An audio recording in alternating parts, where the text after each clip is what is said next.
l'intoxication et tout, c'est prévu. C'est un plan qui a été très bien ficelé et bien monté. Et si vous remarquez, c'est une guerre psychologique qu'ils sont en train d'entamer. Ils ont d'abord cherché à diviser les membres du MPSR entre guillemets, qu'ils pensent être seulement du MPSR. Mais ils n'ont pas réussi. Donc, qu'est-ce qu'ils ont décidé de faire? C'est de toucher, de semer le doute dans la tête de ceux qui soutiennent cette transition.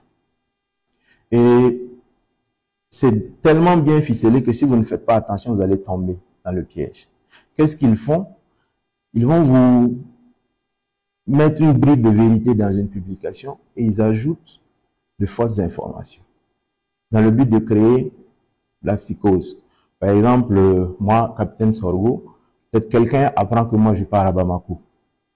Il a appris, mais il ne sait pas qu'est-ce que je pars faire.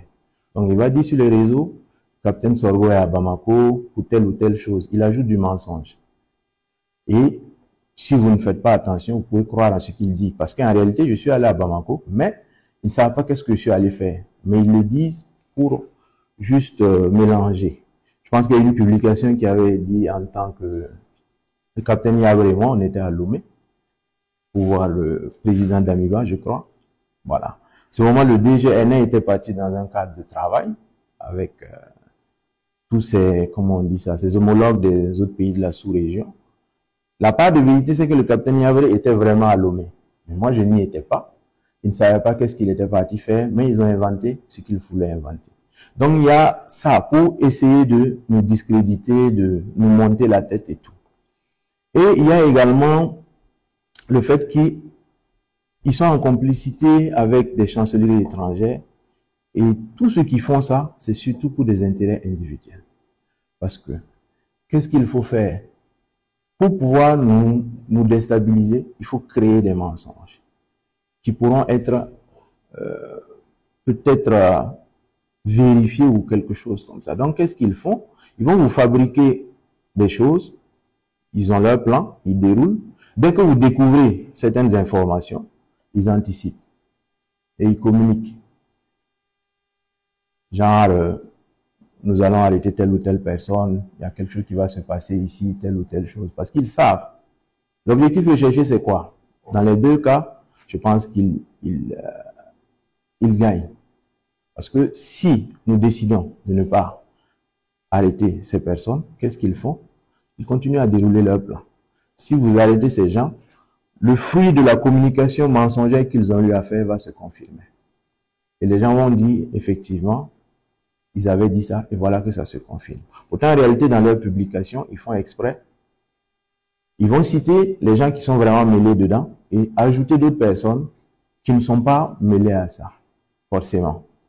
Tout ça pour créer la psychose, pour créer la division entre nous. Et en ce moment, même si vous procédez à des arrestations ou quoi que ce soit, ils vont avertir tous ceux qui sont sur la liste mais qui ne sont pas forcément mêlés que prochainement c'est vous qu'on va arrêter. Et en ce moment, vous êtes dans le doute, vous ne savez pas ce qui se passe, vous allez vous rétracter, ils vont vous coopter, etc. Donc c'est vraiment une manœuvre, je dirais, des impérialistes. Voilà, c'est surtout pour des intérêts individuels. Il y a des gens qui ont perdu beaucoup d'avantages. Il y en a qui n'arrivent plus à faire tout ce qu'ils faisaient avant. C'est vrai qu'on ne communique pas assez sur beaucoup de choses, mais il y a beaucoup qui nous en veulent parce qu'on a coupé leur vivre ou leur moyen de vivre comme ils vivaient avant. Parce que notre objectif, c'est de permettre à tous les citoyens de vivre dignement. Donc nous ne pouvons pas admettre que des gens, au nom de leurs intérêts individuels, veuillent piller nos ressources ou faire quoi que ce soit contre le peuple. Donc c'est la volonté du peuple. Voilà. Donc c'est pour vraiment dire aux gens de faire très attention à ce qui se dit sur les réseaux et d'être assurés que rien, il n'y a rien. Ils ont tout essayé, ils essayent toujours, ils ne vont pas arrêter d'essayer. À nous d'être très vigilants et de ne pas s'inquiéter. Rassurez-vous, nous sommes très unis au sein du MPSR. Nous n'avons aucune... Si nous avons des sujets à débattre, nous débattons ensemble et nous prenons la décision ensemble. Voilà.